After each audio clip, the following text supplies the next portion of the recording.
Welcome back to the channel, everybody. I am Auphanim. Please subscribe to the channel if you haven't already. I would greatly appreciate that. And if you could, please click that like button. It really helps the video be seen by more people. Turn into a rocket and send it to the moon. Also, don't forget to check out the Auphanim NFTs on Algorand. There's a link in the description box and it does work. I'd love for you to have one of those. So we're going to start right here today. We have a little bit of an update from Stellar via Wire. We know that they've been working with Wire, and the tweet goes as such. Very, very good development. Are you developing? Are you building in crypto and looking to unlock revenue opportunities in Latin America? We've been discussing Latin America a lot. I'm telling you now, they have economies that there is a lot of capital that's going to be flowing through those economies and out of them, especially when it comes to cross-border remittances. Now, don't forget, when we're thinking about P2P cross-border remittances, yes, that's a lot of money. And I would love to take a huge chunk of that, but never forget the B2B. And that seems like what they're going after here. Let's continue on with this little tweet. It says, Wire's integration with Settle in collaboration with @Stellar.org enables developers building on top of Wire to offer local fiat on-ramps in both Brazil and Argentina. So this is clearly to companies who are building, and so that's going to be B2B transactions. Of course, with those companies engaging in B2B transactions, a lot of them are going to be providing P2P services. So all of this is very, very good development. So this means they're going to start ramping up, trying to bring in companies to build on these different ramps and to utilize these different corridors. This is a very healthy sign. So this is very, very good, and I'm looking forward to seeing what else is going to be happening on Stellar and with Stellar over the next few months. It's going to get very interesting. I think things will heat up a lot towards the summer as people and businesses become more active. Now you're halfway into the year. You're getting closer to that holiday season where advertising, gets a little bit heavier, and so maybe they're willing to spend more money to bring more to offer more grants to businesses to build on Stellar. Maybe they're ramping up advertising on television, YouTube, or such. I'd like to see how that comes about later in the year, because the more people understand Stellar and all the benefits of it, the more that the protocol can stand to grow. And that's good for holders of Lumens, of course. All right, so let's continue on here. So now we have a little post on Ripple.com here, and it goes as such. Ripple helps CM Commercial Bank innovation with instant cross-border remittances. Goal, to be the most admired bank. What? Hold on. Okay, CM has some jokes. That was pretty good. To be the most admired bank. Creating innovative customer experiences and being a digital banking leader in Thailand and Southeast Asia. There's a lot of capital coming out of there. Once again, these are very, very tourist-friendly locations. Thailand has some of the most beautiful areas in the world. Very good to vacation in. There's a lot of capital moving through Thailand and Southeast Asia, okay? So this is a very good corridor to build roots in and have active as a corridor where people can move cross-border remittances. Of course, there's a lot of that going on in that particular region. XRP is doing a very good job, and here they are with CM Commercial Bank. Let's read the solution portion of this. RippleNet helps SCB integrate with partners around the world, allowing the bank to provide customers with instant, low-cost cross-border remittances using its SCB Easy app. So they even have an app for this. This is a great development. You want to make it easy as possible for your customers to utilize your product. You don't want to make it complicated. It's the same way, and allow me to kind of leap over a little bit to another topic, and then we'll double back, okay? But it reminds me of what's going on with the NFT sphere. Now, one reason that I liked releasing my NFTs on Algorand via Abris.io is how easy it was. Listen, I've worked with Mintable on Zilliqa, Lightmint, OpenSea. I didn't like my experience with any of those, especially the transaction fees on OpenSea. And Abris.io was so simple and easy. So I just enjoyed the process. But it being very easy for a businessman like myself, I'm an extremely busy individual. That made it that much more appealing. So let's go back to XRP and Ripple, what they're doing by streamlining everything, making it simple, making things very easy to understand and use for people that might not be educated on the protocol is absolutely brilliant. And this is what we need. It's going to make it more easily accessible to businessmen who might not have time to have a long education curve on how to utilize blockchain. Regular people who are busy with their lives, working hard, they may not have time to figure out a complicated app. Make it very simple and easy, then present it to them and allow them to just click buttons very easily and send their capital back and forth, and thus XRP wins. So I very much respect what they're doing here, and I hope they continue in this direction. It's very positive. So now you have a little bit about CM Commercial Bank. I think we covered CM a little bit with their financials in a prior video. It goes as such. SCB is Thailand's longest established bank and one of the largest banks in terms of market capital assets. So once again, Ripple is involved with a major bank, with an integral bank, very, very important, and stands to move a large amount of capital. How anybody thinks XRP doesn't have a bright future, I have no idea. Let's continue on here. Offering 4 models for inbound services with $300 million, greater than $300 million, monthly person-to-person remittance settlements. Oh, they give you these numbers as well. This is a very, very good website, or a very, very good post.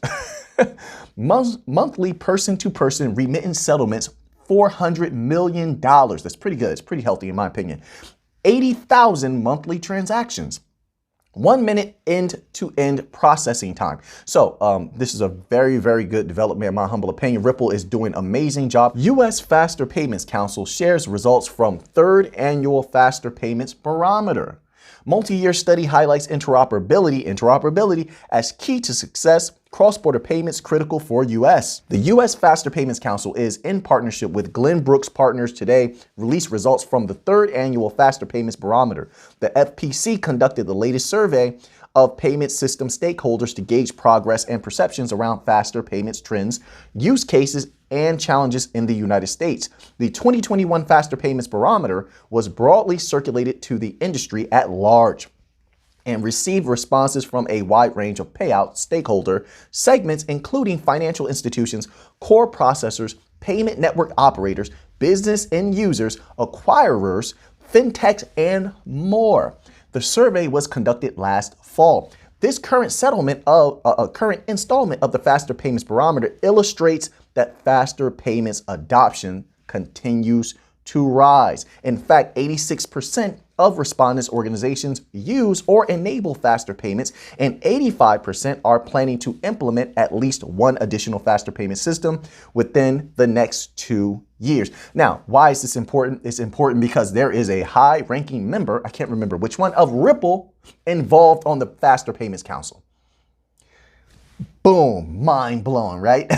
Most of you are not mind blown because you already know that, but pretty much every development that happens with the Faster Payments Council, you have to know that XRP is hand in hand with this, okay? Because as I stated recently, there is a member of Ripple on the Faster Payments Council. So we need to keep up to date with what's going on here. I definitely am.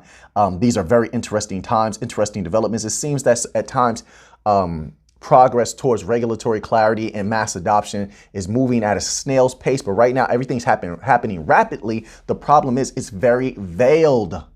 It's not happening superficially. It's underneath the surface. So a lot of it is going to take, is going to be a matter of knowing who is who as far as members of foundations, members of councils, what are their connections. Most people will not know that a member of Ripple is also a member of the Faster Payments Council. So now we have some information here from Algorand Foundation. This is on algorand.foundation. So make sure you head over there, give them some traffic. The other article we just read was from fasterpaymentscouncil.org or .com. You head over there if you want to read that particular article. And it's titled as such, Golden Gate University School of Law and Algorand Foundation announced creation of blockchain law for social good center. All right.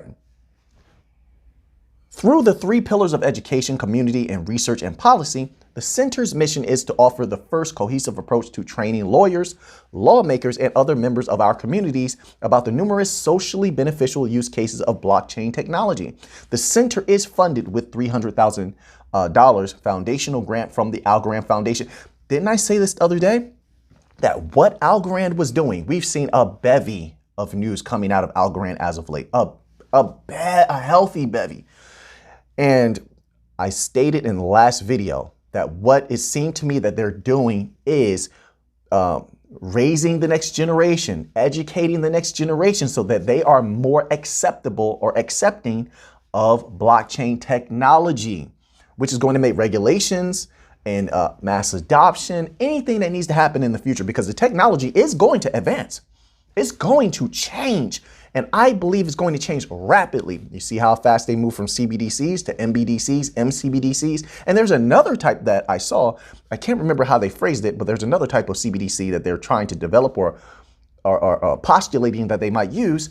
But look how fast that advancement happens. And then you have the advent of quantum computing. You see what IBM is doing. They're about to roll something out in, I believe, one of the United States areas with quantum computing and in artificial intelligence. How does all of this congeal into the future? So you want a more friendly blockchain environment for the future. What Algorand is doing is the right way to do it. Educate the youth so that they grow up. Blockchain is a normal part of everyday life. Not only that, but they understand the benefits of it and that it's not the enemy. And you can dispel a lot of the FUD that the current government is putting out there about blockchain. It's not green. That's not true for all of the blockchains, only a few. And they might be able to correct that as well. That's another thing. So Bitcoin and Ethereum have the opportunity to correct that particular negative. But Hedera is carbon negative. Algorand, I believe, is carbon negative. XRP is carbon neutral. Stellar is carbon neutral. These are very green blockchains. So educating the masses on these particular areas will lead to more expansion of the foundations, more expansion of use of blockchain technology, the banking coins. That means more capital's flowing through. That's good for you and I, holders of the banking coins. This is a very, very good development. Let's just read just a little bit more.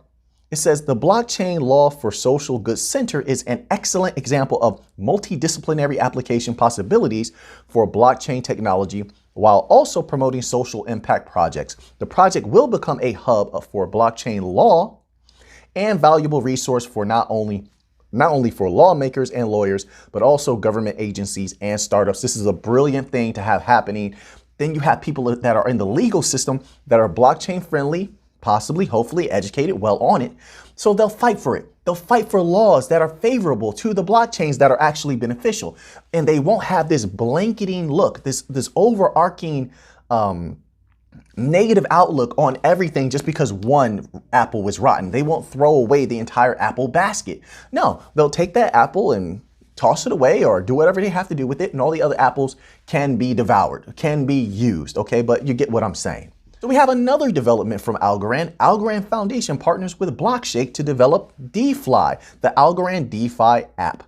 It says DeFi bridges the gap between the comfort and usability of centralized exchanges and the security and independence of decentralized exchanges, DEXs. Starting with the Algorand Tiny Man DEX, the mobile app provides a portfolio with the performance metrics, a trading interface, and a market view. The entire user experience of analyzing the market, tracking wallet assets, and making trades is supported in a unified user interface. DeFi runs an aggressive schedule to be first in decentralized trading.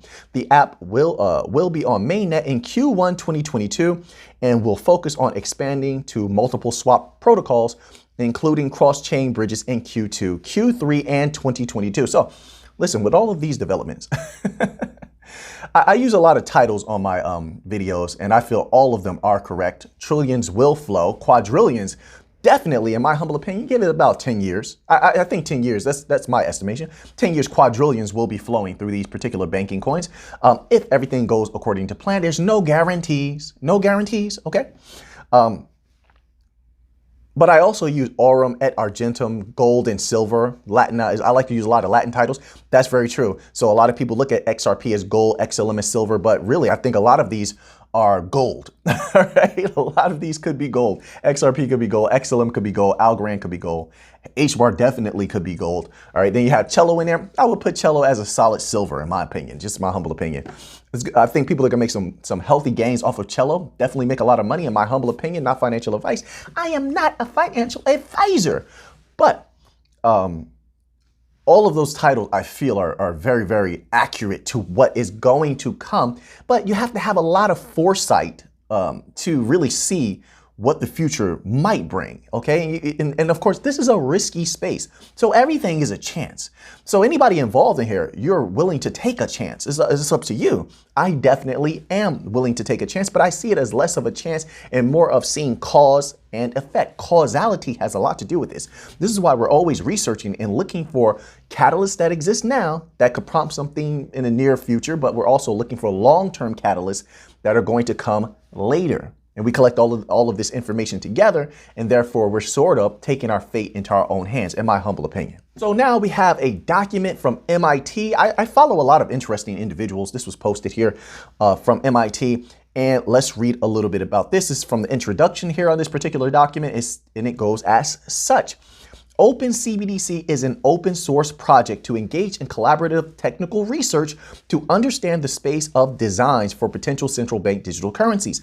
The first contribution is Open CBDC-TX, an experimental transaction processor that emerged from joint research with the Federal Reserve of Boston as part of Project Hamilton. Project Hamilton, let's read a little bit about that. They have a little blurb there. Project Hamilton is a multi-year collaborative research project between the MIT Digital Currency Initiative and the Federal Reserve Bank of Boston. The goal of Project Hamilton is to investigate the technical feasibility of a general purpose CBDC that could support a payment economy at the scale of the United States. Let that sink in for a minute. As well as to gain a hands-on understanding of hypothetical CBDCs, technical challenges, opportunities, risks, and trade-offs. Contributing to Open CBDC, might as well go ahead and read this from MIT. I'm sure they don't mind, but I will be posting a link to this in the members only community tab. I've been posting a few documents there. Guys, please give me a thumbs up on those documents, those PDFs or those links that I post so I know that you've seen it, because if not, I don't know if you're receiving those or not on the community tab. And if there was a problem, I definitely would not know. So just, if you can, give me a thumbs up on those members only documents so I know that you actually saw them, you received what you're supposed to get. But I will be posting this in the members only tab, okay? Open CBDC is an open source project, and we will welcome pull requests to the code and other contributions.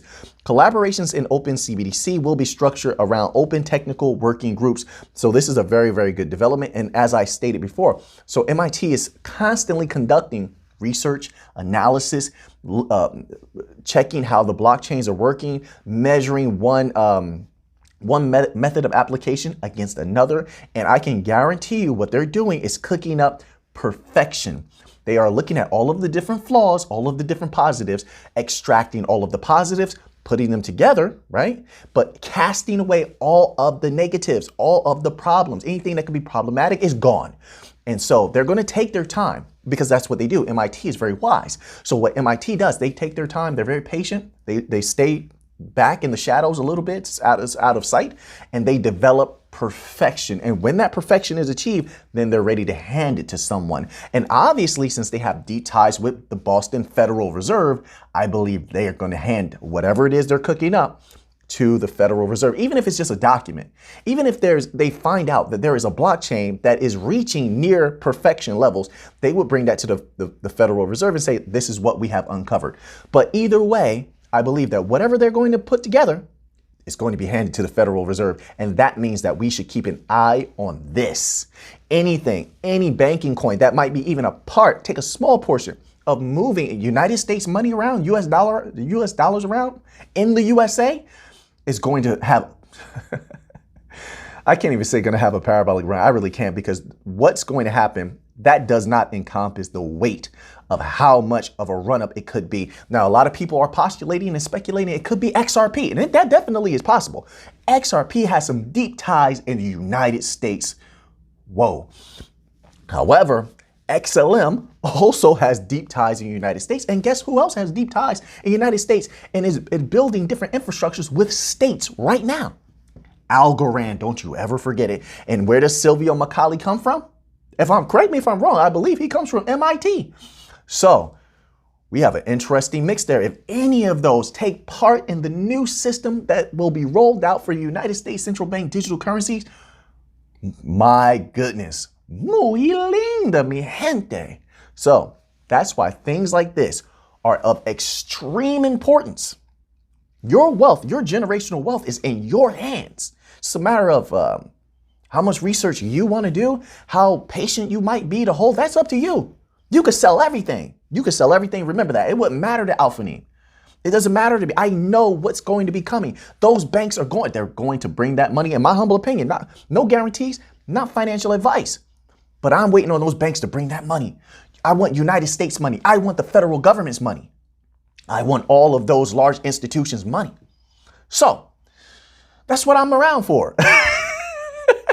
We're hunting that white whale. But anyway, yes, this is very, very important. And that's an interesting development. I'm going to keep my eyes on this. We have a document that was released the same day as the one we just read from the Federal Reserve itself. Federalreserve.com has a post here, Central Bank Digital Currency CBDC.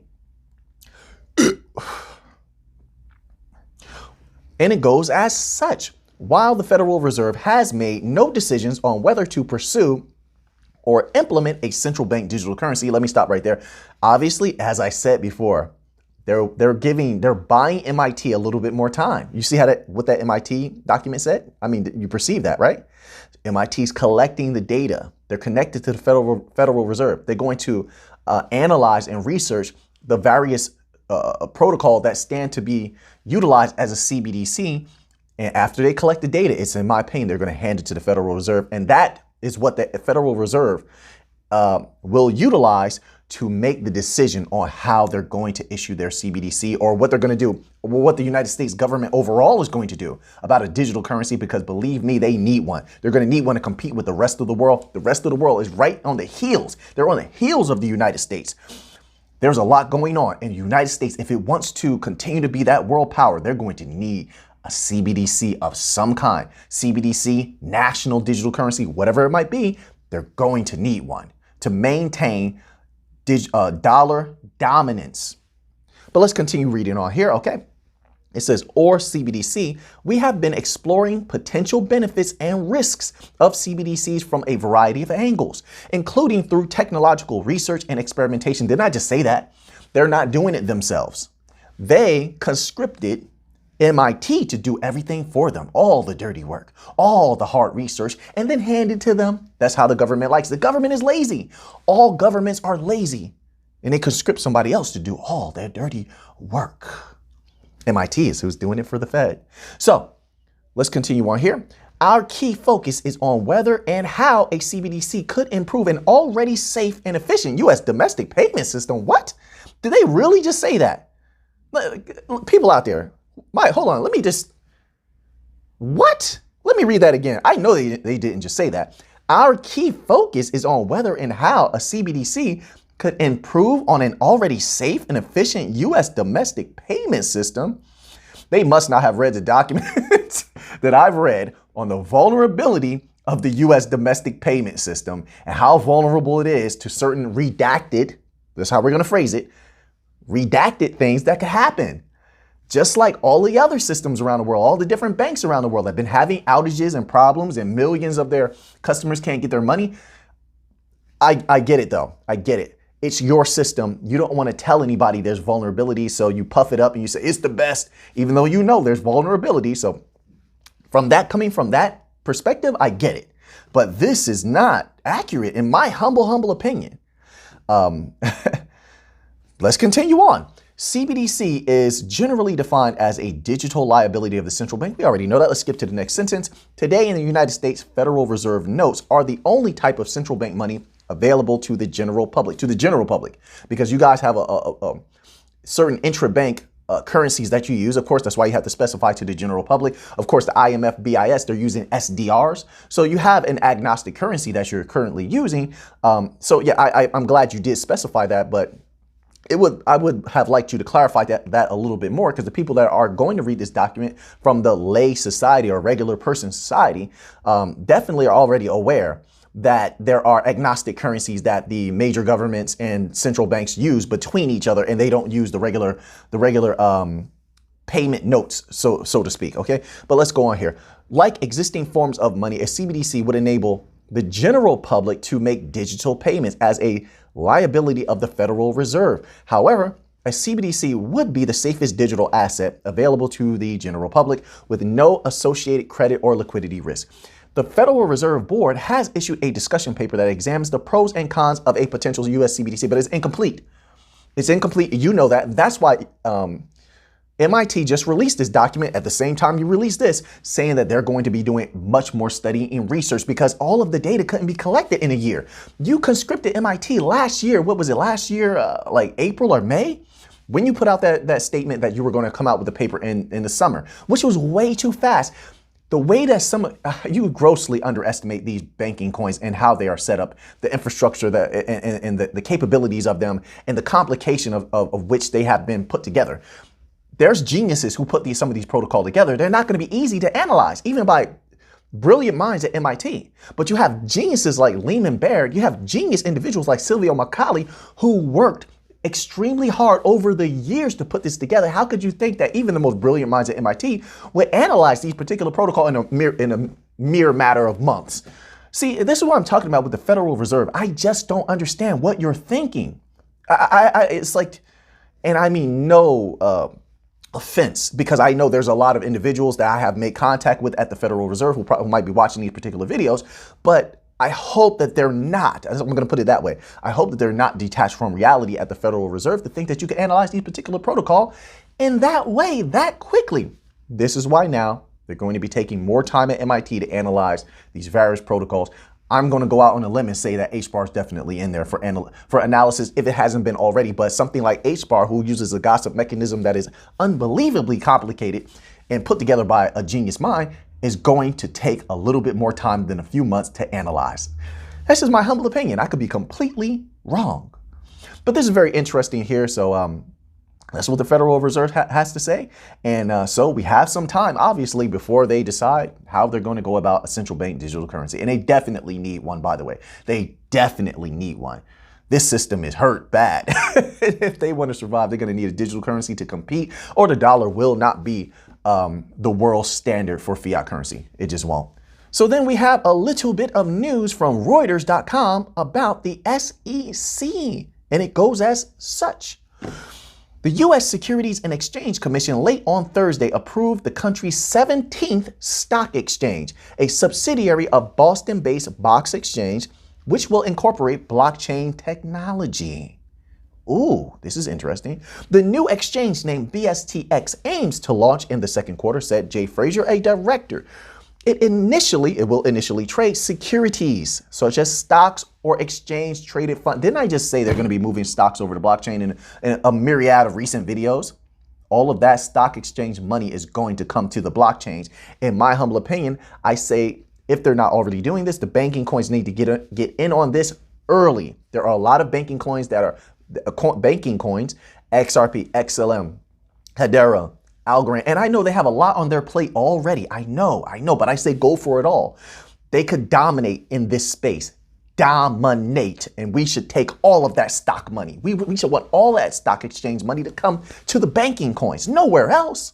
But anyway, this is just the start. This is not where they're going to end. Okay, but let's read just a little bit further here. BSTX ultimately aims to expand trading to all U.S. stocks and potentially tokenized securities, Frazier said. Stock tokens are digital versions of equities pegged to the underlying share, usually traded in fractional units. The future is bright. The future is brilliant. Yes, we are cooking. We are firing on all cylinders as a blockchain community right now. We're winning in a myriad of ways. Now, that's not to say there's not negative catalysts to come. There definitely are negative catalysts on the horizon. As I said before, there's no guarantee if those catalysts actually happen. I don't want to put stuff out there right now because that would be fun. But if they were to come about, you definitely would hear about it. You definitely would know about it because it'd be on all the news. But if they don't happen, things are looking beautiful right now. But if they do happen, I expect prices to go lower than where they are right now. But it's a possibility. But I'm hoping that certain things don't go that way. But as of right now, with all of these developments, look at how much Algorand has been doing, how much Ripple has been doing with XRP. Look at how much Stellar has done. Hedera has been going muy loco. They've been going completely loco. With all of their happenings, the future is looking bright. So now that you have that information, what are you going to do with it? I'd like to thank everybody out there that clicks the like button. I'd like to thank everybody out there that watches these videos. Anybody out there that clicked that membership and that's keeping this channel alive. I'm going to continue to do the absolute best for you. And I want to thank everybody out there that actually whitelist me and allow those ads to play. I greatly appreciate that because it gives me incentive to keep this channel going, to put in all of this work. I greatly appreciate you showing that support. And you have the greatest of my love from the bottom of my heart. Thank you out there. I appreciate you. So now that you have that information, what are you going to do with it? I know what I'm going to do with it. So until next time, let's get to the money.